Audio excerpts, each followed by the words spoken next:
할렐루야. 우리 사순절, 오늘이 이제 5번째 주일입니다. 그리고, 다음 주간이 종료주일이면서 우리 사순절 6번째 주간이고요. 4월 9일이 이제 우리 부활주일이 되겠습니다. 제가 우리 사순절을 준비하면서 사순절 6주 동안 십자가에 대한 말씀을 전하려고 처음에 제가 계획을 잡았어요. 그랬는데, 우리 사순절의 성경적 어떤 지나는 이런 부분들을 말씀을 전하면서 조금 시간이 길어져서 이번 주하고 다음 주에 제가 고난의 십자가 그리고 영광의 십자가 이 두 가지 말씀을 나누려고 합니다. 그리고 내년도 사순절 기간에 우리가 십자가에 대한 6가지 말씀을 또 함께 나누려고 계획을 합니다. 우리가 십자가 그러면 가장 먼저 생각하는 게 뭐냐 하면 고난이죠. 고난을 십자가의 대명사입니다. 십자가의 대명사가 고난. 고난 그러면 십자가. 십자가 그러면 고난. 그렇게 이야기를 하죠.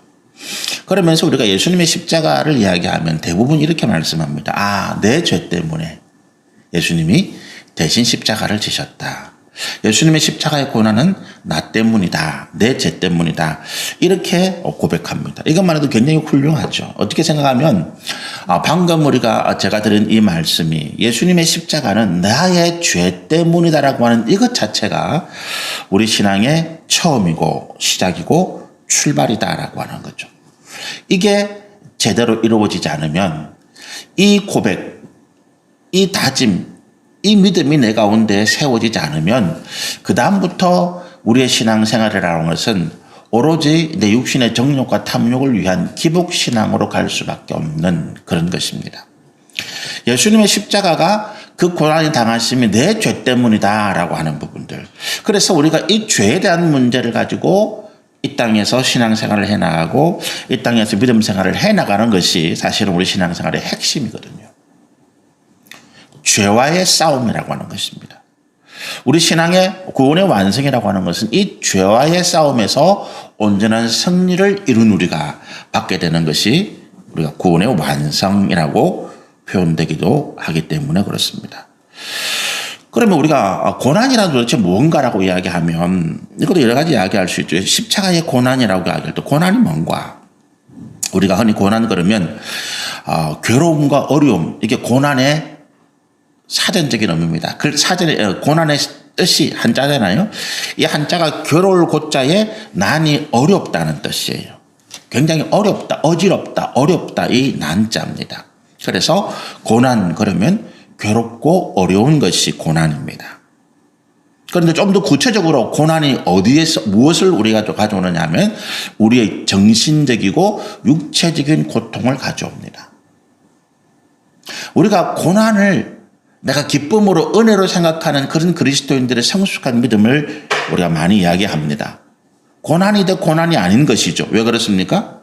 겉으로 보기에는 우리가 육신적인 그런 고난과 어려움을 당하고 있지만 그러나 내 마음, 내 영은 평안하더라는 것입니다. 그래서 육신적인 고난, 이것들이 내 삶의 평안을, 기쁨을, 만족을 무너뜨리지 못하더라. 그래서 고난이 고난이 아닌 것입니다. 고난은 내게 육신적인 것뿐만 아니라 정신적인 고통을 주어서 내가 정상적인 온전한 생활이나 사고나 생각을 못하게 해서 무너뜨리려고 하는 목적이 고난이기 때문에 그렇습니다. 그래서 우리가 믿음의 연약함을 이야기할 때 믿음의 어떤 깊이가 아직 좀 낮다, 어리다라고 이야기할 때 어떤 것을 기준으로 삼는가 하면 이 고난에 대한 우리의 생각을 기준으로 삼기도 합니다. 내가 육신적인 고난에만 너무 마음을 쏟을 때 우리의 영적인 고난에 대해서는 둔감하고 느끼지 못하고 오히려 영적인 고난에 대해서는 전혀 외면하면서 오직 우리가 육신적인 고난에만 반응할 때 우리의 신앙은 아직 어리다라고 말할 수가 있습니다. 고난은 반드시 육신적인 것과 영적인 고난이 오는데 사단이 우리 가운데 유혹을 통해서 죄를 범하게 하고 그리고 하나님의 진노 가운데 빠뜨려서 고난과 고통을 당하게 하는 목적은 단순히 육신의 문제만이 아니라 우리의 영적인 부분을 무너뜨리려고 하는 게 목적이거든요. 오히려 육신적인 고난을 통해서 믿음이 더 성장하고 성숙하는 사람도 참 많이 있기 때문에 우리가 고난에 대해서 생각할 때 더 중요하게 여겨야 되는 것은 내 육신의 고난이 아니라 이 육신의 고난 때문에 우리가 영적인 마음, 믿음이 무너지는 것이 더 문제다라고 하는 것을 깊이 생각해야 되는 거죠. 우리가 침묵의 장기라는 것이 우리 몸속에 내부에 장기가 있잖아요. 이 이제 오장육부라고 할 때 이 오장이라고 하는 것이 우리 몸속의 장기죠. 심장, 뭐 간, 콩팥, 위, 뭐 이런 것들이 우리 몸속의 장기인데, 그런데 우리 몸속에 있는 이 장기들이 대부분 감각기관이 없습니다. 우리 겉으로 드러나는 이 피부나 뭐 이런 것들은 만지면 아프고 뜨겁고 뭐 춥고 덥고 이런 걸 느끼는데 우리 몸속에 있는 이 장기들은 대부분 그런 감각기관, 고통을 느끼는 기관들이 없어요. 그러다 보니까 우리가 몸이 우리 안에 있는 이 장기 이것들이 아파가는데도 우리는 대부분 느끼지 못할 때가 많습니다. 그리고 이상 징조를 발견했을 때는 이미 상당히 늦은 경우가 많죠. 그래서 사실은 우리가 이제 우리 몸이 늘 우리가 뭐 1년에 2년에 한 번씩 우리 몸을 통해서 이렇게 이제 정기 검진을 하는 이유가 외적인 것은 잘 검진하지 않죠. 그건 다 아니까, 보이니까. 정기 검진을 통해서 우리는 주로 뭘 검사합니까? 우리가 보지 못하고 느끼지 못하는 우리 내부 속에 있는 장기들을 검사하는 거예요. 위를 검사하고 간을 검사하고 콩팥을 검사하고 그죠? 폐나 심장을 검사합니다. 이런 것들을 검사해야 내가 지금 어떻게 문제가 있구나. 이 문제가 지금 나아지고 있다. 아니면 더 심해지고 있다는 알 수 있는 거죠. 마찬가지입니다.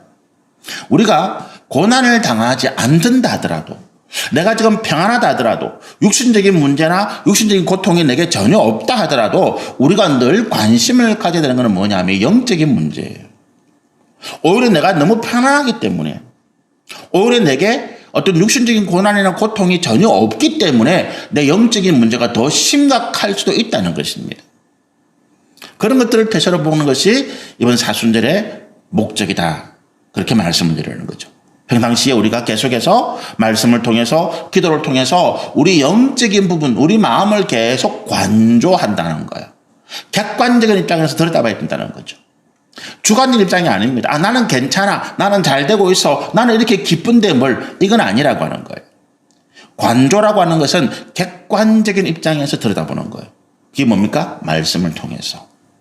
이 말씀이라고 하는 객관적인 하나님의 말씀을 입장을 통해서 우리의 영적인, 우리의 마음의 내면, 우리의 삶의 내면을 사사시 살펴보는 것입니다. 그래서 기도와 말씀이 대단히 중요하고 우리 신앙생활에서 이 두 가지만 제대로 이루어지면 우리가 크게 무너질 일이 없다라고 하는 거죠. 그래서 이 고난은 하나님께서 우리 가운데 여러 가지 유익을 주시기 위해서 주는 것이다. 고난의 여러 가지 이유가 성경에 보면 이런 게 있죠. 우리가 잘못했기 때문에 이 잘못을 깨닫고 죄를 뉘우치고 하나님께 다시 돌아오기 위한 목적으로 고난을 주십니다. 이게 제일 많습니다. 때로는 우리 신앙과 믿음의 수준이 어느 정도 되었는가 하나님께 테스트하시려고 사명을 주시기 전에 또는 큰 은혜와 복을 주시기 전에 우리의 믿음의 수준을 테스트하십니다. 시험이라는 거죠. 그리고 우리가 기도하도록 만들기 위해서. 그죠? 그리고 때로는 이 고난을 통해서 하나님의 영광을 드러내기 위해서 고난을 주시기도 하십니다. 그런데 우리가 대부분 우리 고난은 육신으로 오기 때문에 육신적인 부분들을 안다 하지만 그러나 사실은 우리가 고난 가운데 당하는 고통의 가장 큰 문제는 뭐냐 하면 우리가 하나님과 영적인 분리예요. 영적인 분리입니다. 그게 무슨 말인가? 우리 삶의 고난이, 고통이 이게 영적인 내부에서 문제가 시작되어져서 깊어지고 그리고 이것이 이제 더 이상 손쓸 수가 없게 되었을 때 우리 육신 가운데 크게 나타나는 경우가 많다. 그렇잖아요? 그러니까 이미 우리가 범죄하고 우리가 교만하고 우리가 겸손하지 못하고 하나님의 믿음의 말씀을 떠나 있을 때에 우리는 이미 하나님과 분리되기 시작하는 거예요. 분리되기 시작하는 것입니다. 하나님과의 분리가 무슨 의미인가 하면 내가 하나님과 함께 있고 가까이 하고 하나님께 늘 내가 나아가야 주의 은혜를 받을 수 있는데 분리가 되었다는 것은 나는 하나님과 다른 존재, 나는 하나님과 전혀 상관이 없는 존재가 되었다라고 하는 거예요. 그래서 살아갑니다. 살아가는 데는 이상 없어요. 지장이 없습니다. 우리가 요즘 꽃이 많이 피잖아요.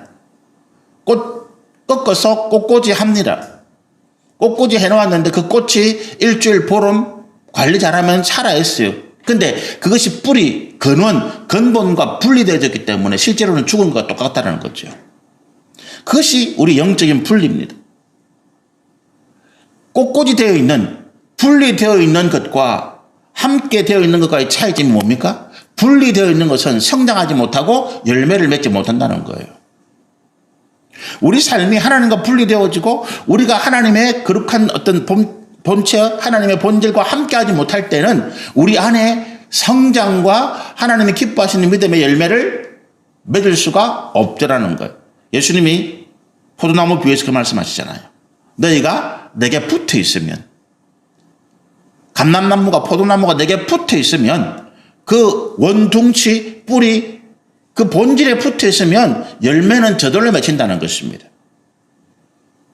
그래서 우리가 늘 하나님께 가까이 가려고 애를 쓰는 게 뭐냐 하면 이 부분이, 내가 하나님 안에 있어야, 하나님이 나와 함께 하셔야 내가 살고 또 하나님 앞에 내가 드릴 만한 의의 거룩한 열매를 내가 맺어줄 수가 있다는 것입니다. 그게 본질이죠. 그래서 우리가 고난에서 가장 중요하게 얘기되는 것은 뭐냐 하면 육신의 고난, 고통보다도 지금 내가 하나님과 분리되어 있는가, 나는 지금 하나님과 하나 되어 있는가를 생각하고 살펴보는 것이 훨씬 중요하다라고 하는 것입니다.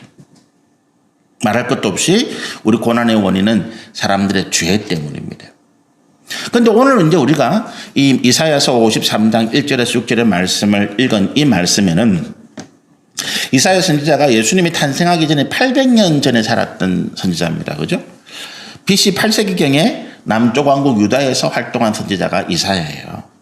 그런데 이 이사야가 예수님에 대해서 가장 많은 예언을 한 사람입니다.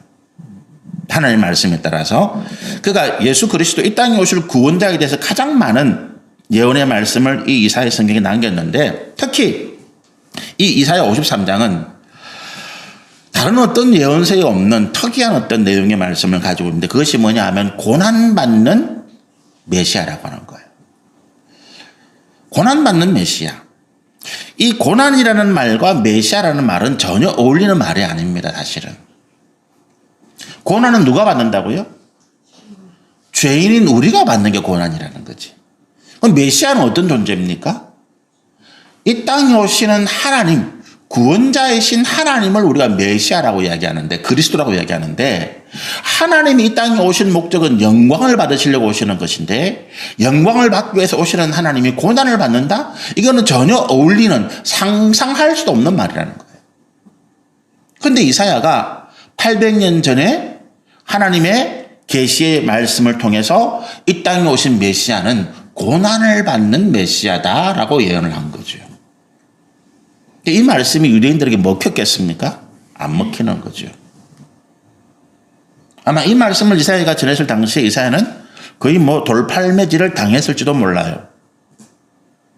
이사야의 마지막이 성경에는 기록되어 있지 않는데, 이사야가 어떻게 마지막 죽음을 맞았는가 하면 히스기야 왕의 아들이 있습니다. 그죠? 히스기야가 죽을 병에 걸렸다가 하나님 앞에 간절히 기도한 이후에 15년간의 생명을 연장받습니다. 그리고 히스기야의 몸에서 다음 대를 이어갈 아들이 하나 태어납니다. 히스기야가 죽고 난 다음에 이 아들이 왕위를 잇습니다. 지난주간에 제가 이제 말씀을 나눌 때 그 인물을 하나 이야기했죠. 이 아들이 56년간을 유다의 왕위에 오릅니다. 근데 얼마나 많은 죄를 저질렀든지 하나님께서 이 히스기야의 아들에 대해서 너무너무 진노하시고 분노하여서 그가 죽은 이후에 그 후대에 몇 대가 흘러가지만 하나님께서 내가 유다를 결코 용서하지 않겠다라고 하나님께서 마음을 결심하신 계기가 이 사람의 죄 때문입니다. 이사야가 살아있을 동안에 이 히스기야의 아들이 왕위를 이어가고 우상을 숭배합니다. 이사야가 당연히 그에게 잘못됐다고 이야기하겠죠. 그때 그가 이사야를 죽이는데 전해져 오르는 이야기에 따르면 이렇게 순교를 합니다. 이사야를 통나무 사이에 끼워놓고 톱으로 글을 쓰러 갑니다. 공포스럽죠. 톱이 설설설설 오는데 그 사이에 이 사이에 끼어 있는 그 사람이 수많은 선지자들 죽인 그런 죄입니다. 그런데 이사야가 자기의 고난을 아마 하나님 앞에 계시를 받은 적은 모르겠지만 그러나 그런 고통 가운데서도 그는 예수 그리스도의 고통, 자기의 고난, 자기의 고통을 이야기하지 아니하고 800년 뒤에 이 땅에 오실 예수 그리스도의 고난을 이야기하고 있습니다. 그리고 그 고난은, 예수님이 받으실 고난은 우리가 좀 전에 제가 드린 그런 고난에 대한 고난은 전혀 다르다. 전혀 다른 내용, 전혀 다른 이유, 전혀 다른 목적을 가지고 계시다. 왜? 말씀드린 것처럼 메시아가 이 땅에 와서 고난을 받는다는 것 자체가 말이 안 되는 이야기인데, 그러나 하나님께서 그 우리의 구원자, 하나님의 독생하신 아들이신 예수가 이 땅에 오셔서 받을 고난을 말씀하실 때는 그만한 이유와 그만한 목적이 있기 때문에 그렇다라고 하는 거죠. 이사야 9장 6절에 이런 말씀도 있습니다. 이사야는 앞으로 이 땅에 오실 메시아가 누구냐, 그 본질이 뭐냐라고 이야기할 때 이사야 9장 6절에 이사야가 어떻게 예언하고 있습니까? 그는 하나님이시다라고 이야기하는 거죠. 그는 하나님이시다. 이사야 9장 6절의 말씀이 그 좀 긴 구절이잖아요. 그런데 이사야 9장 6절을 한마디로 이야기하면 앞으로 이 땅에 여인의 몸을 통해서 오실 그분은 하나님이시다. 그 본질은 하나님이시다라고 하는 걸 우리 가운데 말씀해 주고 있는 거죠. 이사야가 오늘 우리 가운데 전해주는 예수님의 고난의 그 내용이, 그 의미가, 목적이 무엇인지를 모른다면 아까 처음에 말씀드린 그냥 예수님이 내 죄를 위해서 내 죄를 대신 십자가에 지셨다? 이거는 우리가 장님 코끼리 만지기와 똑같은 거지요. 보기는 보는데 그 본질을, 그 핵심을, 그 내용을 제대로 알지 못하는 거죠. 말씀을 하나하나 살펴보시면서 우리 이사야가 말하는 예수님의 고난의 십자가가 어떤 것인지 살펴보시면 좋겠습니다. 1절에 이렇게 이야기합니다. 우리가 전한 것을 누가 믿었느냐? 여호와의 팔이 누구에게 나타났느냐라고 이야기합니다. 이게 무슨 말인가 하면 방금 지금 우리가 이사야가 그 당시 하나님의 말씀을 전할 당시에 많은 사람들, 히스기야까지는 이사야가 대단한 신뢰를 받았잖아요. 그러나 히스기야 아들이 왕이 된다부터는 이제 그와 같은 그거는 없어진 거죠. 므낫세라고 하는 인물이. 그래서 우리가 전한 것을 누가 믿느냐라고 이야기하는 것은 하나님의 말씀이 이사야 선지자를 통해서 유다 백성들에게, 유다의 왕에게 선포되었지만 이 당시에는 이미 북왕국 이스라엘이 멸망하고 없는 때입니다.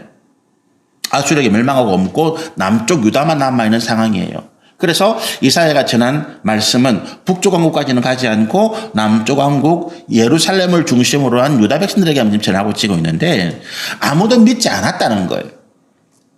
그래서 여호와의 팔이 누구에게 나타났느냐? 여호와의 팔은 구원의 팔입니다. 여호와의 구원하심이 유다 백성들에게 나타나지 않았다, 이렇게 말합니다. 지금 유다 백성들이 아수르의 침략에 고통하고 여러 가지 주변의 암몬이나 아니면 모압이나 이런 이민족의 침략 때문에 고통하고 있는데 그럴 때마다 이 사람들이 어떻게 했겠어요? 하나님께 부르짖을 거 아닙니까? 예루살렘 성전이 아직 남아있고 그 성전에서 날마다 하나님께 드려지는 거룩한 제사가 드려지고 있는데 하나님 왜 우리를 구원하지 않으십니까? 라고 이야기하고 부르짖고 원망하기도 하는 그런 상황에서 이사야가 선포하는 것입니다. 하나님의 구원이 너희 가운데 나타나지 않는 것은 너희가 하나님의 말씀을 믿지 않았기 때문이다라고. 너희가 하나님의 말씀을 믿지 않았기 때문이다라고. 그러면 이 당시 하나님의 말씀이 없었을까요? 아닙니다. 율법서가 있었고 제사장이나 또 여러 하나님의 레위인들이 하나님의 말씀을 가르치고 있었습니다. 그런데 이 사람들이 하나님의 말씀을 믿지 않았다는 말은 뭘까요? 다른 게 아니라 하나님과 분리된 삶을 말합니다. 말씀은 있는데 그 말씀은 내가 교회 가서 예배 드릴 때, 기도할 때 그럴 때만 내가 필요한 말씀이고 내 삶의 자리에서 내가 살아가고 내가 사업하고 내가 가정에 자녀를 키우고 내가 내 인생을 살아가는 내 삶의 세상에 와서는 하나님의 말씀은 다르더라는 거예요. 이스라엘 백성들이 농사를 짓습니다. 목축을 합니다. 목축을 할 때는 여호와의 말씀대로 되더라는 거예요. 그런데 가나안 땅이 목축보다 농사에 더 많은 비중을 줍니다. 농사의 신은 하나님이 아니라는 겁니다. 바알과 아세라가 농사의 신이라는 거예요. 그 땅에 되도록 그 가나안 원주민들이 바알과 아세라를 섬기면서 그 땅의 풍요를 누려왔더라는 거예요. 그러니까 그 땅에 가뭄이 들고 그 땅에 기근이 들고 여러 가지 황충과 메뚜기와 벌레들이 와서 곡식을 갉아먹을 때 이거는 하나님이 해결 못해. 로마에 오면 로마의 법을 따라야지 이 말인 거죠. 이 기근, 가뭄, 그리고 황충과 메뚜기, 농사를 제한하는 이런 여러 가지 질병들은 바알과 아세라에게 기도하고 엎드려야 돼. 유다 백성들이 그렇게 생각한 것입니다.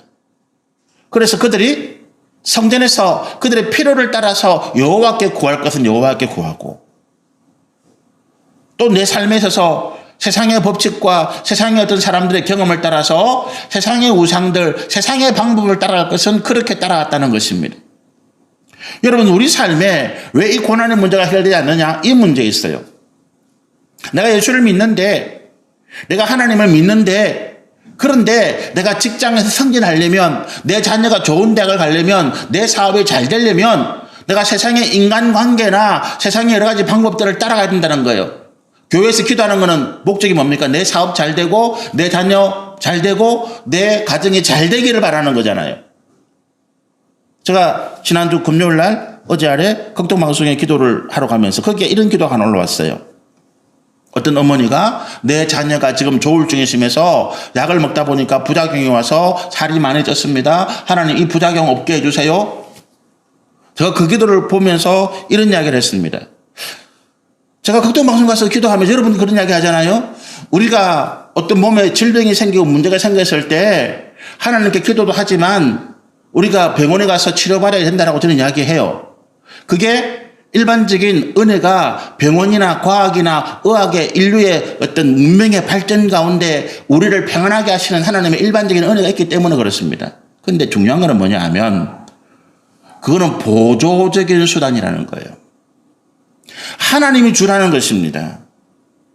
우리가 하나님께 기도하고 하나님 앞에 은혜를 구하는 이것이 주다.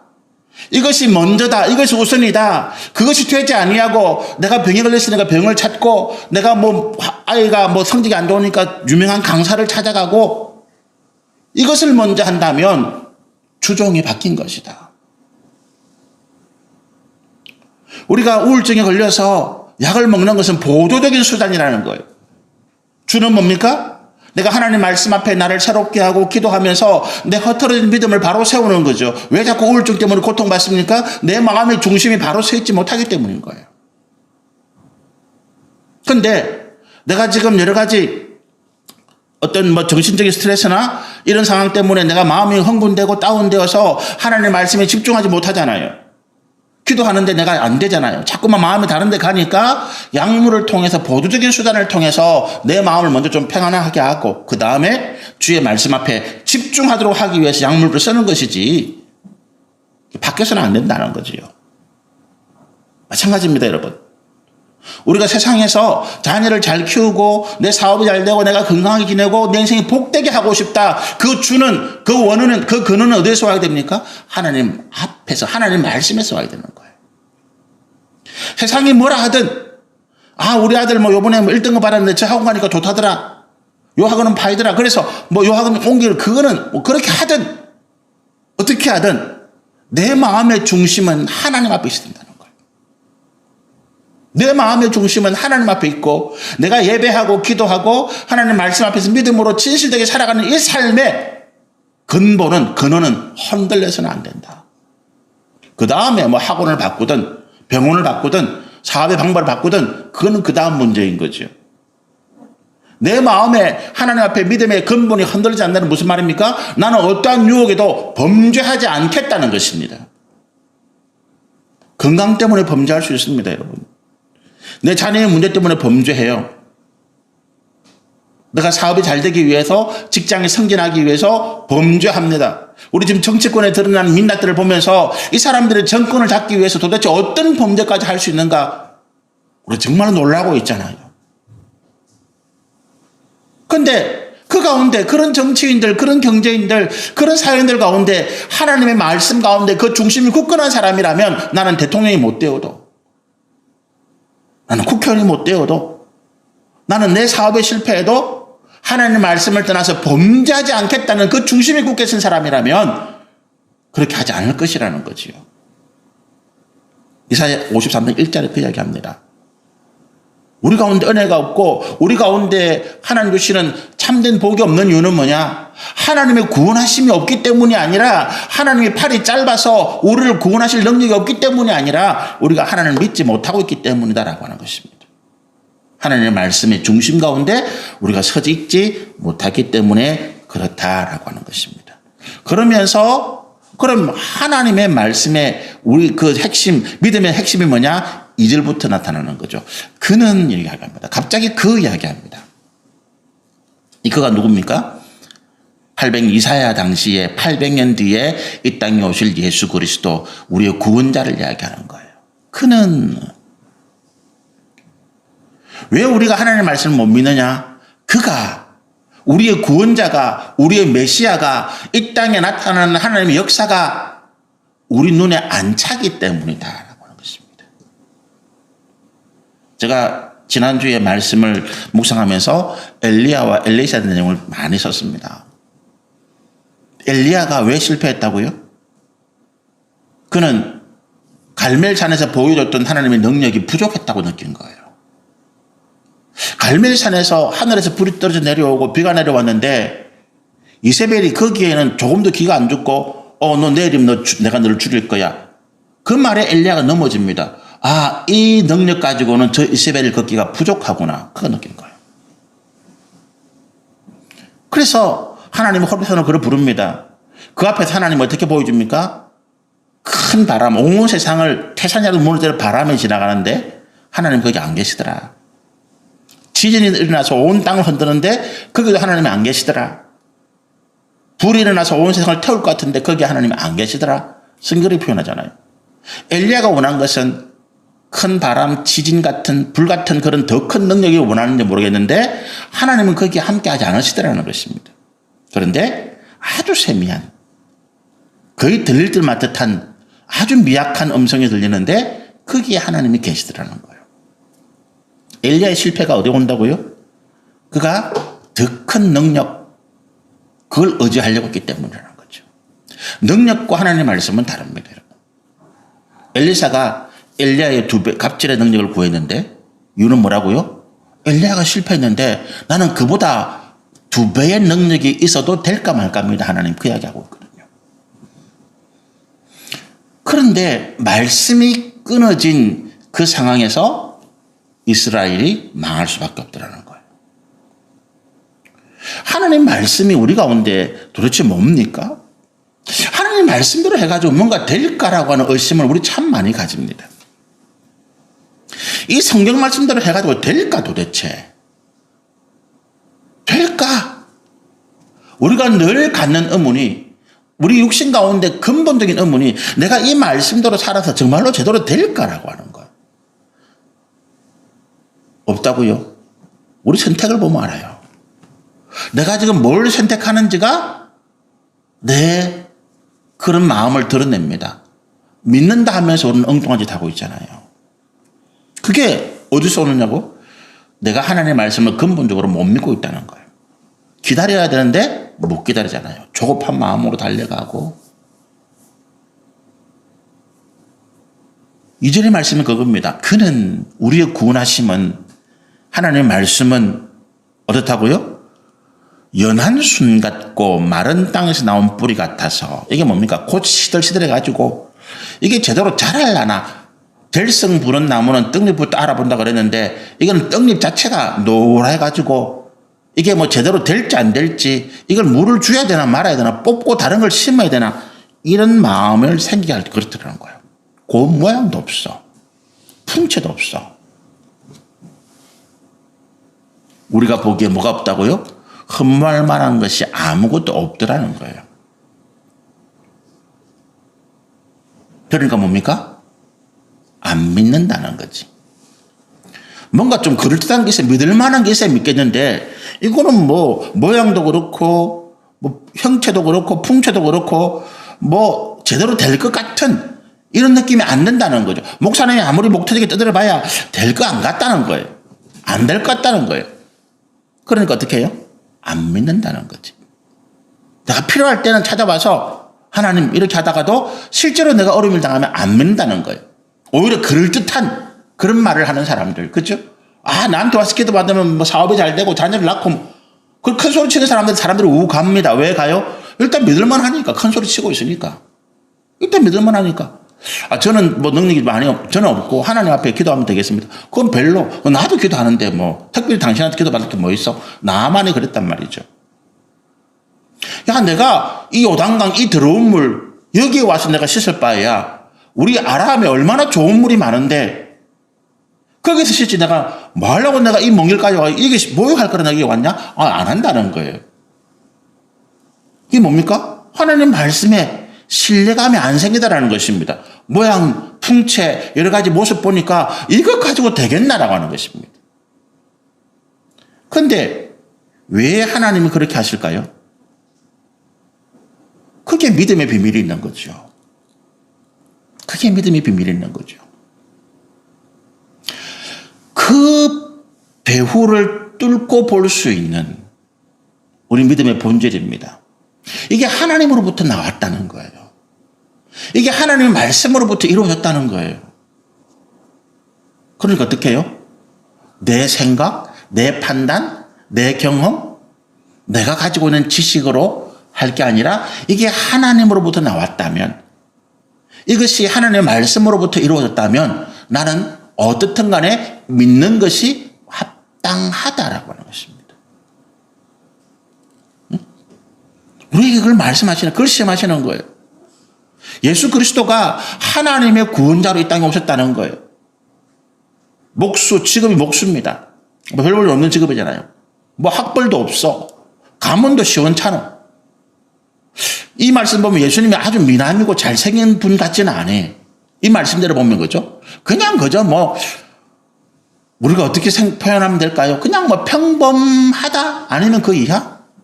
예수님 모습이요. 이런 말하면 좀 불경스럽습니까? 이 말씀으로 보면 그런 거예요. 이 말씀으로 보면 사도 바울이 그가 대머리에 곰보에 온 체격이 작고 그 사람들이 뭐라고 평가한다고요? 야, 사도 바울 편지를 볼 때는 참 대단한 사람인 줄 알았는데 이 사람 겉모습 보니까 영 형편없네. 이 사람 말 믿어도 되나? 바울이 늘 그런 표현을 안으시는 사람이.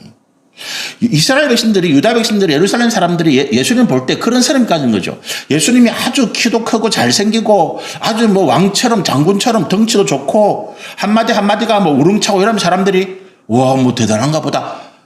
근데 보니까 키도 뭐 별로고 삐승마르고 얼굴도 뭐 별로고 배운 것도 없고 출신도 그렇고 뭐 그게 선한 게 나오겠냐고. 예수님의 12제자 가운데 나다나엘이라는 사람이 그런 이야기 했잖아요. 예수님 12제자 가운데 뭐 나사렛에서 선한 것이 나오겠냐고. 야, 내가 선지자를 봤다, 메시아를 봤다. 요한이 그렇게 이야기하니까, 야고보 그렇게 이야기하니까 나다나엘은 뭐라 한다고요? 아이, 뭐, 네 이야기, 뭐, 야, 우리 이 뭐 시골 총구석에서 뭐 그리 위대한 인물이 나오겠어. 아, 네 말 들어봐도 난 뭐 별거 없는 것 같아. 그게 예수님의 12제자 가운데 가장 진실하다고 평가받았던 나다나엘이 예수님의 첫 마디를 듣는 순간에 평가가 그랬더라고요. 아이, 뭐, 그 좋은 거 있다고. 아이, 뭐, 가볼 필요도 없겠네. 근데 왜 하나님 그렇게 하신다고요? 이게 하나님의 말씀에 의한 거라면, 하나님께서 우리 가운데 내어주신 거라면, 우리가 보기에 아무리 형편없고 보잘것없고 가치가 없어 보여도 그 안에 뭐가 계시다? 하나님의 지혜, 하나님의 능력, 하나님의 권세, 약속의 이루어주심이 그 안에 있더라는 거예요. 그걸 내가 가지라는 거죠. 땅에 감춰 보아. 그 보기에는 돌짝밖에 없어.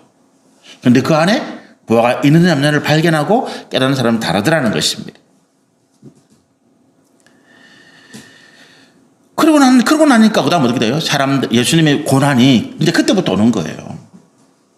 예수님의 고난, 왜 예수님이 땅에 오셔서 고난을 받느냐? 사람들이 싫어서 버렸더라는 거예요. 필요 없다라고. 3절에 보니까 그는 멸시를 받아 사람들에게 어땠다고요? 버림받았다. 이게 예수님의 고난이에요. 하나님의 아들이 이 땅에 구원자로 구세주로 왔는데 보니까 별게 없는 것 같아. 우리의 욕심.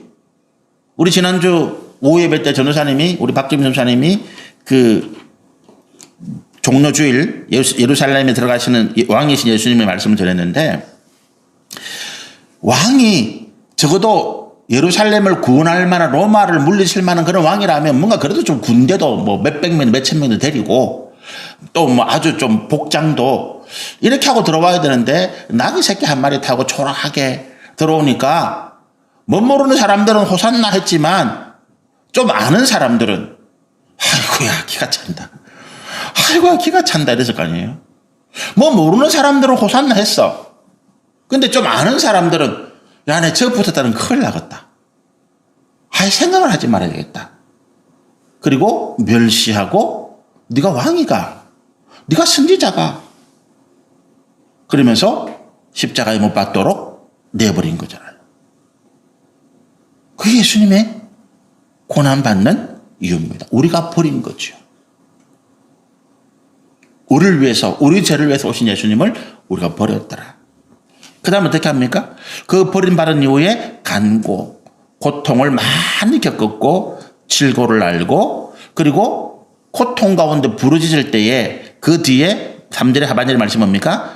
그에게서 얼굴을 가리는 같이 멸시를 당했다. 아무도 그게 귀 기울이지 않았다는 거예요. 외면했다는 거예요. 얼굴을 가릴 때 외면했다는 거죠. 안 쳐다보는 거죠. 그런데 그 고난의 본질이 4절에 뭐라고 이야기합니까? 그는 실로 우리의 질고 우리가 당해야 될 고통과 어려움을 그가 지고 있었고 우리의 슬픔을 당했는데 이게 우리 3절에 사람들이 외면하고 멸시받고 그래서 천대하고 고난 가운데 내어준 것은 사실은 하나님이 범죄한 우리를 그렇게 대하시는 모습인데 하나님 우리를 외면했다고요. 우리의 기도에 귀 기울이지 않습니다. 왜? 우리가 죄인이기 때문에. 우리가 도와달라고 애를 하나님 하소연하고 간구해도 하나님은 얼굴을 돌리시는 거예요. 안 듣겠다는 것입니다. 능력이 있어도 하나님께서 외면하시는 거예요. 하나님이 우리를 그렇게 대하고 계시는 것을 오히려 거꾸로 우리가 하나님을 그렇게 하고 있다는 것입니다. 그리고 예수님이 십자가에 받아야 될 고난, 그 고통, 그 슬픔은 우리가 당해야 되는 것인데 사람들이 뭐라고 했다고요? 아, 저 사람은 십자가에 저렇게 비참하게 죽음을 당하고 고통당하는 거 보니까 저가 죄인이네. 이렇게 이야기했다는 것입니다. 그런데 이 4절의 말씀 가운데 뭐가 있는가 하면 자기들은 죄인이 아니라고 하는 전제를 가지고 있어요. 십자가에 달려 있는 예수님과 자기들을 동일시하지 못합니다. 분리시키고 있는 거예요. 아, 저 사람은 죄인이기 때문에 당연히 십자가에서 고통당하고 죽어야 되고 우리는 뭡니까? 하나님의 자녀이니까 아직 우리는 우리를 구원하실 하나님의 은혜의 약속을 기다린다라고 하는 것이 이 말씀의 배후 가운데 있는 거죠. 손가락질 하면서 손가락질 하는 사람은 뭡니까? 나는 저와 같지 않다라고 하는 거잖아요. 왜 내가 저 사람을 손가락질 합니까? 요한복음 8장에 예수님께서 그 가늠하다 현장에 붙잡힌 여인을 너희 중에 죄 없는 자가 먼저 돌로 치라 그럴 때 처음에는 기세등등해서 돌로 치는 사람들이 그 여인과 자신을 분리시킨 거예요. 우리는 죄가 없어.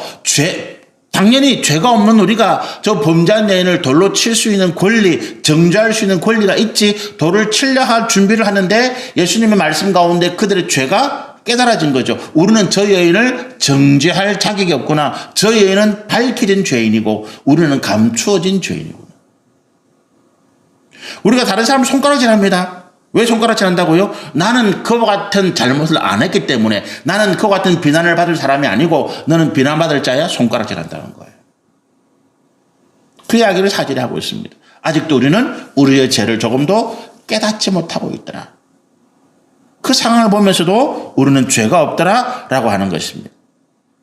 5절의 말씀 볼까요? 예수님께서 십자가의 고난을 당하시는 근본적인 이유가 5절에 나와 있습니다. 그가 찔림은 우리의 허물 때문이고 그가 상함은 우리의 죄악 때문이다. 이게 이제 십자가의 대속의 은혜를 이야기하는 거죠. 그가 징계를 받음으로 우리가 평화를 누린다.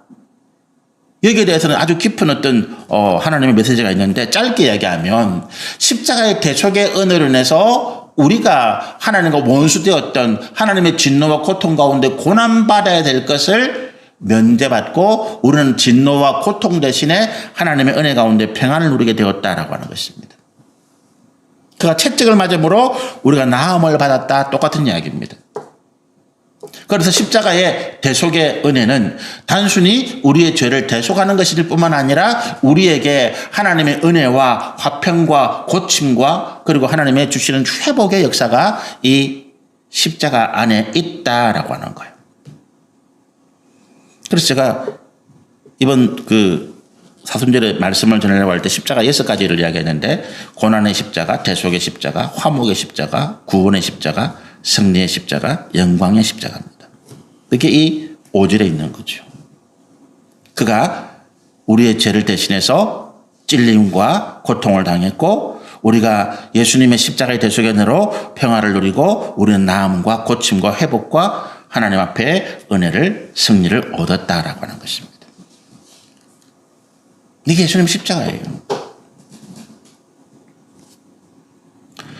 예수님의 십자가 때문에 우리가 지금 이와 같이 생각하고 있다. 6절입니다. 한 번 더 보실까요?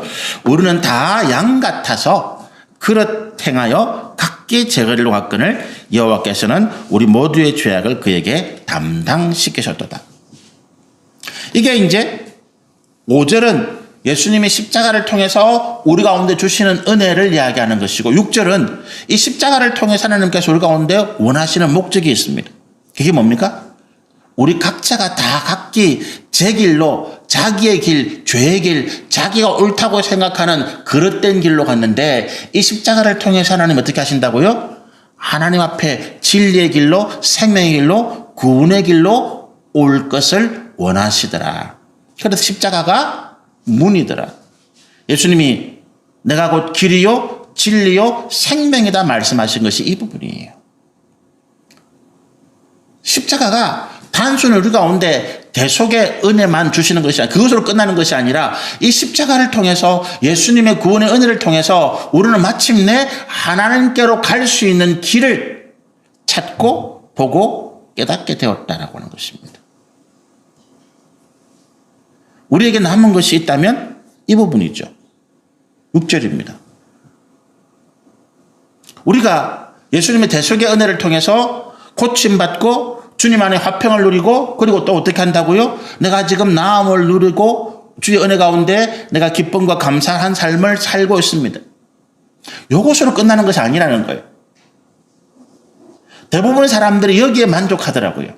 내가 이제 사업이 잘 됐으니까 내 자녀가 잘 되니까 내가 병 고침 받았으니까 나는 만족합니다. 히스기야 왕이 15년 그 죽을 벽에 고침받고 15년의 은혜를 받은 이후에 이사야 선지자가 그가 그 교만을 책망할 때 히스기야 고백이 그거예요. 그럼 나와 상관이 있는데요. 나 상관없어요. 히스기야 그렇게 얘기합니다. 나중에 내 후손들이 나중에 다음 세대가 고난을 당하고 바벨론에게 멸망을 당하고 그건 나와 상관없는 일이잖아요. 나는 고침받았는데 나는 지금 행복해요. 나는 지금 만족합니다. 그런 문제로 나를 더 이상 괴롭히지 마세요.